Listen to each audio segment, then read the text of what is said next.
O CNN Money News está de volta para uma entrevista importante. O Bradesco anunciou mais cedo a consolidação dos negócios da holding no segmento de saúde. A Brad Saúde vai unir Bradesco Saúde, Odontoprev, MedService, Atlântico Hospitais, Horizon, Meu Doutor, Nova Med Investimentos, também na área de oncologia e centros de diagnóstico.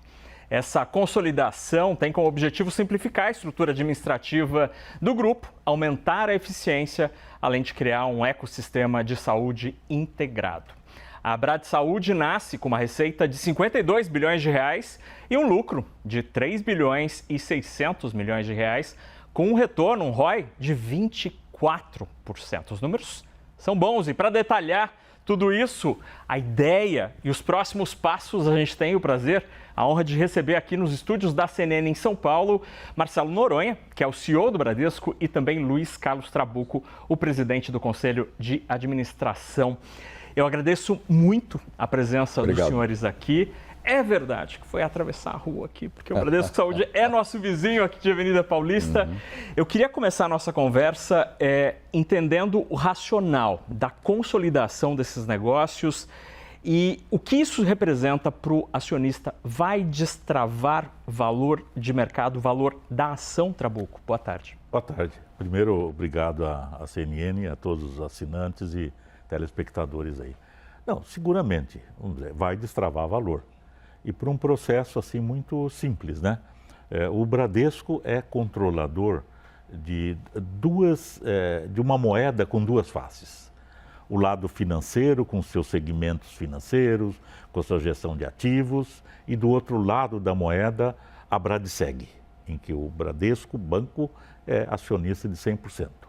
E dentro da Bradseg, o setor de saúde, nos últimos anos, ele foi se robustecendo, ele foi uma trajetória e foi construindo uma operação extremamente significativa, o que redunda nesse momento do lançamento da Brad Saúde. Esse é um pouco, vamos dizer, a estrutura desse momento que estamos vivendo. E aí ele, ao consolidar, ele unifica a operação da Odontoprev, que é um veículo de uma empresa de capital aberto, de novo mercado, e através dessa união de esforços de incorporação reversa, ela faz com que nós possamos oferecer ao mercado, após as autorizações legais e as assembleias de acionistas, uma nova opção da Bolsa de Valores do Brasil, na B3, a Brad Saúde. Eu fui muito mal educado. Não contei que Lucinda Pinto também está aqui com a gente, analista de economia da CNN, e que vai fazer a próxima pergunta. Boa tarde, bom dia a todos. Bom dia. Trabuco, ainda sobre essa operação, eu queria entender o que significa para o investidor minoritário, aquele que detém as ações hoje da Odontoprev, essa operação e como ele tem que se posicionar, o que na prática vai acontecer com essas pessoas que detêm as ações da Odontoprev, que aliás reagiram super bem, né? Essa operação foi super bem recebida pelos mercados hoje. A Odontoprev, como você diz, tem acionistas, o Bradesco tem, através da Bradseg, que agora é Brad Saúde, já tinha 54% da companhia. Então, esses acionistas terão a possibilidade de sair de uma companhia monoline, de um produto só de odontologia, para participar de um ecossistema de saúde muito mais amplo, muito mais robusto.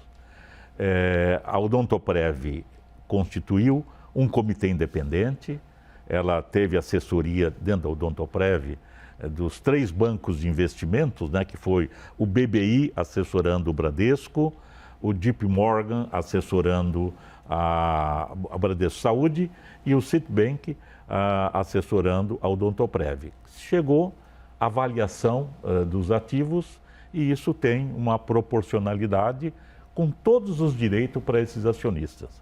Agora, esses acionistas minoritários, eles vão perceber a grandiosidade da proposta de valor da Brad Saúde.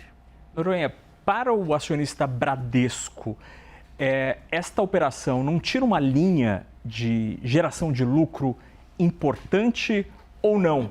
A configuração permite a continuidade dessa contribuição? De jeito nenhum, Naka. O Bradesco é o acionista controlador, né, como o Trabuco falou aqui, do grupo segurador e de outras empresas, né, que a gente tem debaixo aí do conglomerado, e a gente continua consolidando esse conjunto, né? O banco já tinha 54% da Odontoprev via o veículo, né, de saúde e a Bradseg. Simplesmente se faz um spin-off, né, da Bradseg agora, criando a Brad Saúde e fazendo uma incorporação reversa com a Odontoprev, que já é uma empresa de capital aberto, né, listada no novo mercado, né, e com essa relação de troca que o Trabuco comentou aqui, os acionistas minoritários ficam com 8,65 agora na largada, né, em tudo aprovado, né, depois das autorizações devidas e assembleias, e o Bradesco, o Banco Bradesco, que é o controlador, fica com 91,35%.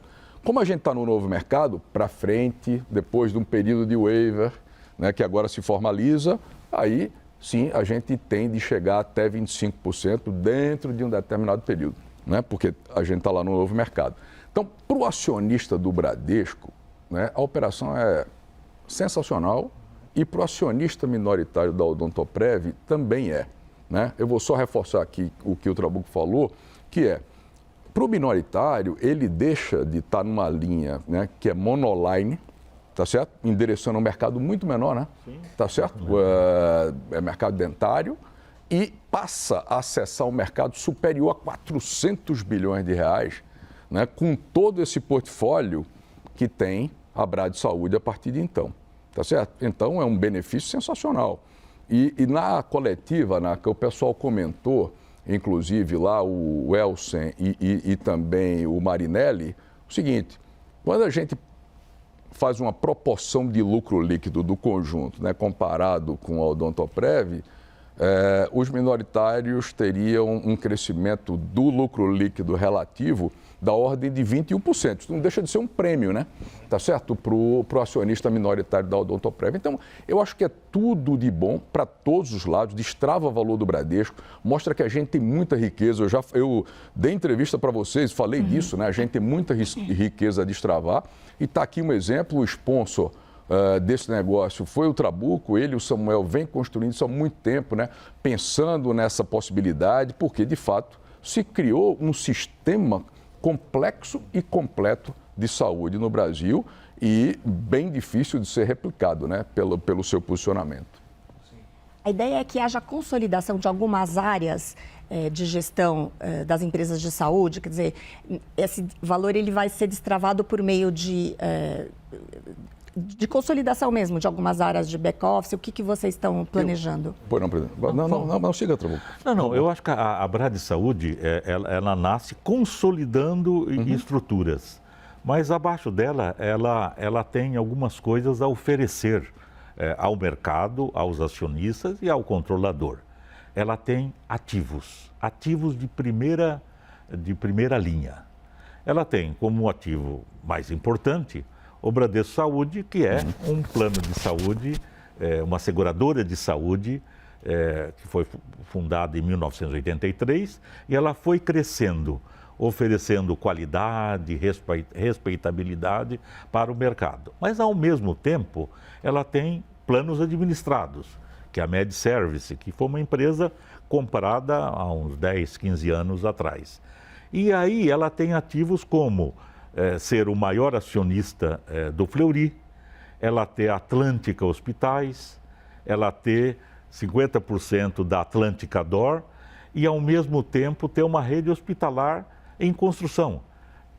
Somos os maiores acionistas depois da família que deu o controle do Grupo Santa de Hospitais em Brasília, em todo o Centro-Oeste, um hospital em construção com o Albert Einstein, aqui próximo na Vila Mariana, um hospital em construção em Santana com o Mater Dei. Então percebo que ela nasce assim, de uma maneira muito aberta, transparente. Relação hospitalar com o DOR, com o Mater Dei, com o Grupo Santa, e são processos em expansão. Então, o Bradesco Saúde, em si, ele não está se verticalizando. Ele está usando redes em que ele é acionista para criar toda essa configuração. Mas, sem lembrar, uma coisa importante, entra a Horizon também, que é uma empresa de saúde especializada em captura de ativos transacionais do mercado de saúde.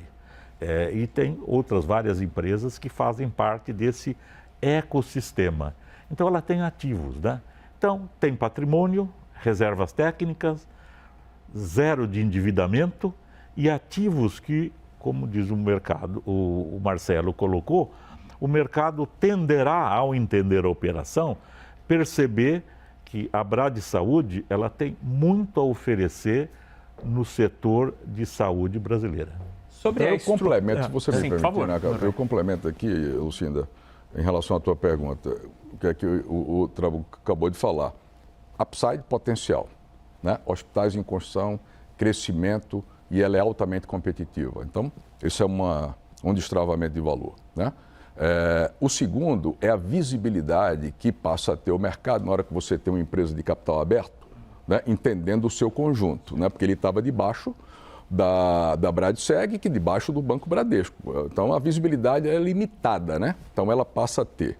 E o terceiro é que esse conjunto de ativos, eles estavam a valores históricos, né? Então, na hora que você avalia, reavalia isso, né, e faz o valuation desse negócio, né, tem mais valia para o Bradesco, tá certo? Que é o acionista aqui em cima. Então, tem valor para o minoritário, só reforçando, né, e tem valor para o acionista controlador, por isso que destrava o valor, tá? O senhor tem liderado um esforço nos últimos anos de transformação do conglomerado Bradesco.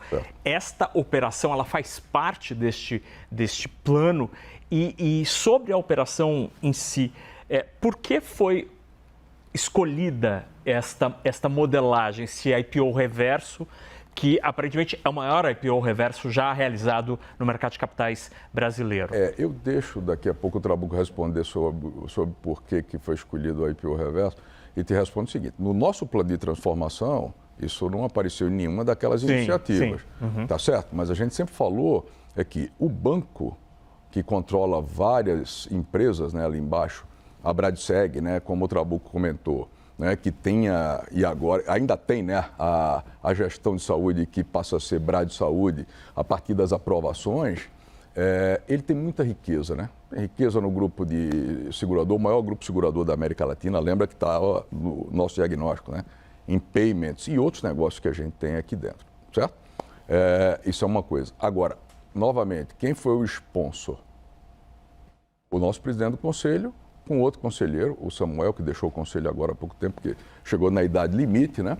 Mas o fato é que eles vinham pensando nisso e, naturalmente, a gente debateu, né? Amplamente, teve suporte das equipes do Grupo Segurador, do banco, da área financeira, para avaliar.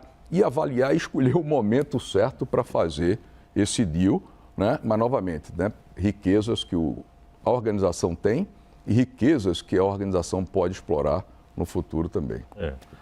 Não, exatamente. Havia um sonho já há algum tempo de fazer o IPO do Bradesco Saúde. Isso já há vários anos. Mas só que o processo de construção envolver algo diferente ao mercado de capitais. Um sistema, um ecossistema completo na área de saúde. Então, a construção ela foi se dando e por orientação dos bancos de investimentos, que foram os advisors, e nós temos aí a competência do BBI, do Bradesco, assessorando o banco, o controlador, o Citi assessorando a Odontoprev e o JP Morgan assessorando a Bradseg, que este IPO seria o mais curto ir a mercado através da incorporação reversa e aí oferecer aos acionistas minoritários da Odontoprev essa possibilidade que o Marcelo elencou de participar de um sistema maior. Agora, o destravamento ele vai acontecer exatamente pela construção da percepção de valor valor endógeno e exógeno dos ativos da Brade Saúde, porque estão todos a valor de livro. Então, quando se diz a área hospitalar, são mais de 3.600 leitos. E uma rede hospitalar, junto com a rede DOR, que é a Atlântica DOR, em que nós temos 50% paridade no conselho, existe um co-chairman da Atlântica DOR, com o Jorge Moll, e eu participo com ele na empresa, de construir uma rede hospitalar nos centros de maior possibilidade de oferta. São os melhores hospitais aonde? E hospitais novos, em Guarulhos, no Alphaville, em Campinas, em construção em Taubaté, Sorocaba, Ribeirão Preto. Só a logística disso vocês percebem que a gente está nos principais centros. E um hospital em Macaé, onde tem uma grande demanda, é o melhor hospital de Macaé, o maior hospital do Rio de Janeiro, que é a Glória d'Or. E essa semana fechamos a aquisição da melhor maternidade de São Paulo, que é a Vila Nova Star, em que nós passamos a ter 50% da maternidade. Então, esses ativos, eles vão ser percebidos, né, nesta construção de visibilidade. E só poderia criar um veículo de especialização. Gestão dedicada, governança adequada, com os conselhos, até porque ela, sucedendo ao Odontoprev no novo mercado, ela vai seguir as mesmas exigências do novo mercado a nível de governança. Noronha, eu vou mudar um pouquinho de assunto. Eu quero falar de crédito, porque o Banco Central divulgou essa semana o relatório mensal de crédito relativo a janeiro, que mostrou uma taxa de inadimplência ainda alta, né? O crédito para a pessoa física está com uma inadimplência de 6,9%. É estável, mas ela é compatível com os momentos de economia mais apertada. E eu queria saber o que esperar para esse ano, essa perspectiva de corte da Selic, será que trará um alívio? O banco já está olhando, eventualmente, estratégias de renegociação de crédito com seus clientes. O que a gente pode esperar para 2026? Lucina, você tem razão, quer dizer, o Banco Central trouxe um NPL, né, que a gente chama, né, pior, né, tá certo, para o mercado de uma forma geral. O mês de janeiro é um mês que, tradicionalmente, normalmente tem esse tipo de reflexo, né, e em algumas linhas em especial, mas teve aí um movimento na pessoa física e na pessoa jurídica, né? Quando a gente divulgou nosso resultado, nós falamos que o nosso apetite a risco continua, assim como um ano atrás, moderado, né? A gente não mudou o apetite a risco, a gente vê oportunidades de crescimento com linhas mais seguras, né? Existe efetivamente mais risco no mercado, não acho que a questão da taxa seja um problema para a pessoa física, mas é para a pessoa jurídica, né? O custo de carregamento não é trivial, o custo nominal, né? Nem entro no mérito do custo real, porque ele é alto também, mas o custo nominal de juros hoje no Brasil aperta um pouco mais algumas companhias. Então, de fato, a gente vem olhando para isso e vem tomando os cuidados devidos aí na nossa organização, como eu citei na divulgação de resultados, tá? Então, o Banco Central trouxe esse dado, não é um elemento surpresa para janeiro, na minha visão ainda, tá certo? De um dado mais preocupante, não tem nenhuma mudança de rota por conta disso, tá certo? Mas acompanhar efetivamente e acompanhar certos portfólios, né? Que podem sofrer um pouquinho mais do que outros portfólios aqui, tá? Mas vai ser um ano de renegociação com clientes? Não, eu não vejo dessa maneira, né? Quer dizer, você tem um conjunto de pessoas físicas inadimplentes no Brasil que continuam, né? E a vida dos bancos, de uma forma geral, é naturalmente repactuar, né, casos de pessoas físicas, casos de pessoas jurídicas.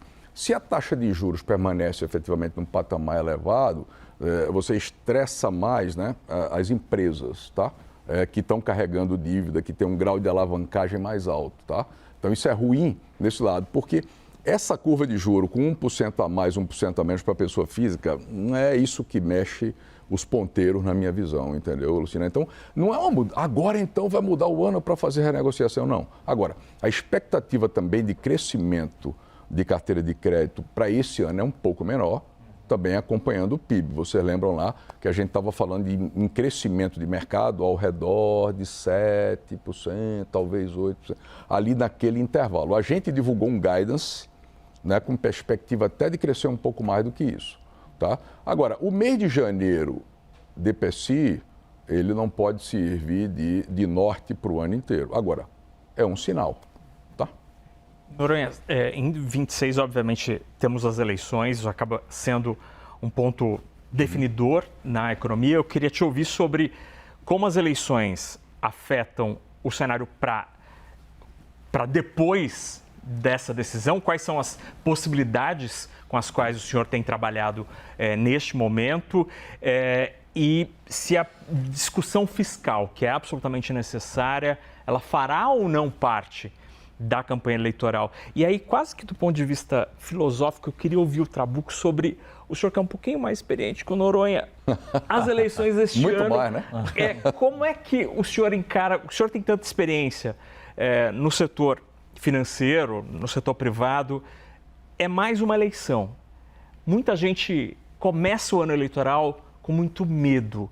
Eu queria ouvir um pouco do senhor sobre eleições, economia e as coisas que continuam, porque o país continua depois das eleições, independentemente das urnas.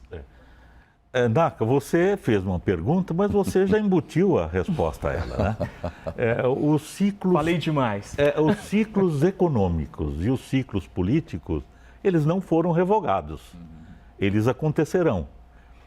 E as pessoas, os brasileiros, o país, vão estar aí, amanhã, acordando, fazendo a feira, comprando, assim por diante. Então, os bônus que o Brasil tem, eles continuarão extremamente sólidos. Por isso que eu acho que numa trajetória histórica, o Brasil, ele dá respostas. E essas respostas que ele dá é no aspecto da produção, do funcionamento da economia. E o que nós temos visto nos últimos meses, quase que há um flight to quality para as bolsas brasileiras. Isso significa que temos um mundo de investidores, de gestores de ativo, olhando o portfólio que o Brasil tem. Isso até tem fortalecido o real frente ao dólar, que é algo assim muito importante para o estabelecimento da política monetária, um câmbio estabilizado, um câmbio com viés de baixa, que praticamente quase que foi no sentido contrário da opinião de alguns analistas um pouco mais céticos, ou um pouco mais pessimistas. Então, nós temos de olhar para frente.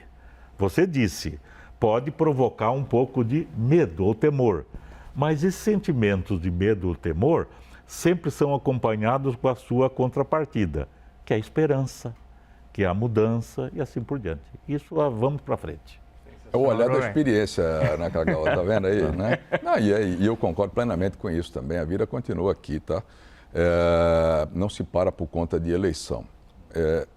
Eu posso te dizer o seguinte, vou trazer um elemento aqui que a nossa equipe econômica, ela sempre olha, né, para isso aqui, traz dados históricos e faz análise em cima disso aqui, tá certo?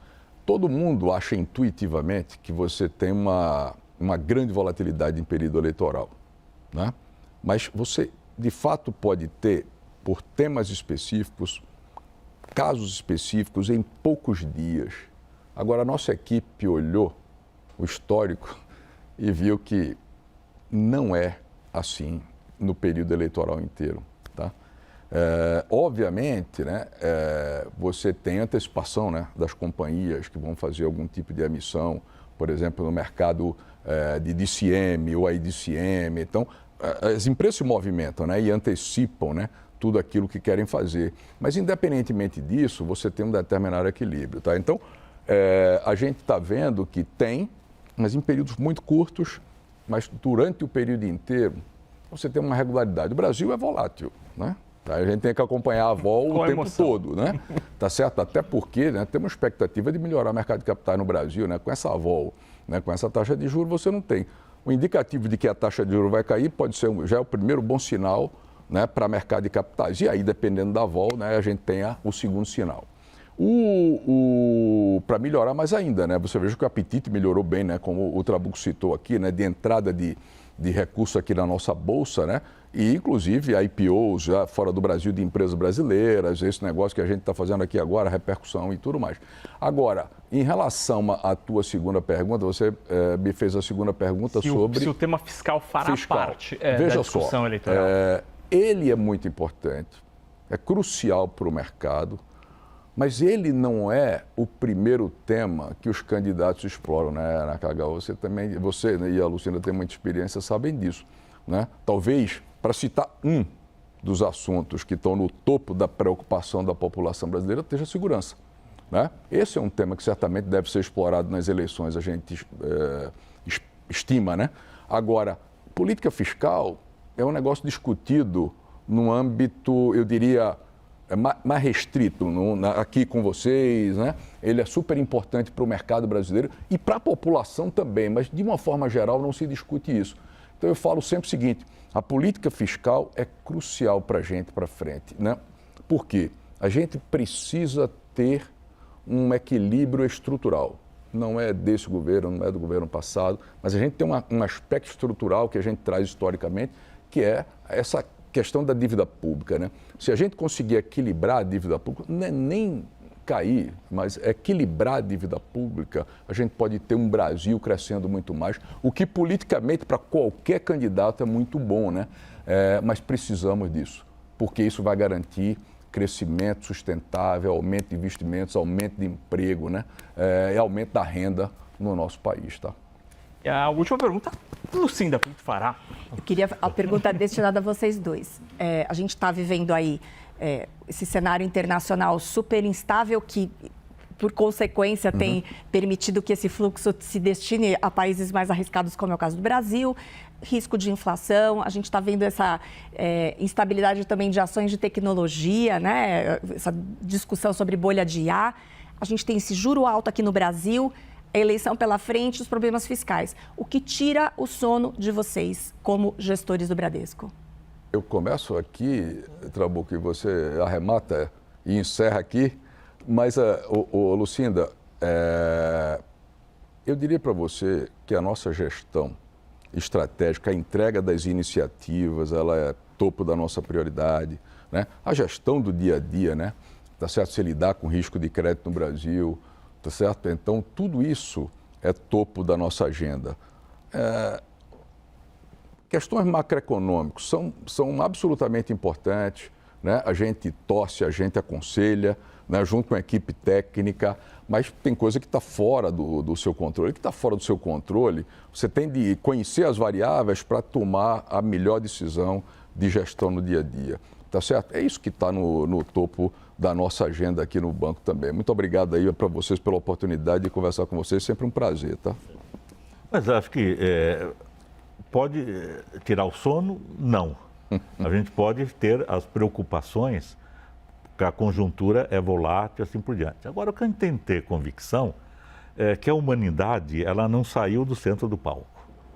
Nós, durante a pandemia, achávamos que a humanidade tinha saído do palco e tinha sido o vírus. É evidente que a gente tem movimentos que são movimentos, e vamos falar um pouco de saúde, a humanidade caminha de que jeito? Com os movimentos do coração. Você tem momentos de sístole e momentos de diástole. Você tem momentos de aberturas e momentos de fechamento. Este é o caminhar do mundo. Então, independente da sístole ou da diástole, nós temos de olhar para frente. Se critica muito, né, que a globalização acabou. Não, acho que é uma visão um pouco exagerada. Você pode ter reduzido de importância dos organismos multilaterais, mas o mundo ele continua globalizado e a inteligência artificial, a digitalização, os meios de comunicação direta e indireta fazem com que as pessoas estejam mais próximas. Mas, se a gente tem um momento um pouco mais turvo, simplesmente é o que os poetas diziam. Às vezes você tem um sol se pondo e um sol se levantando. E quando eles estão meio embaralhados, você pode ficar com uma visão um pouco mais empanada de uma realidade. mas o mundo, a humanidade, ela vai para frente. Sensacional. Eu agradeço muito a presença Trabuco Noronha. Obrigado pela honra de recebê-los aqui nos estúdios da CNN. Agradeço também muito a Lucinda.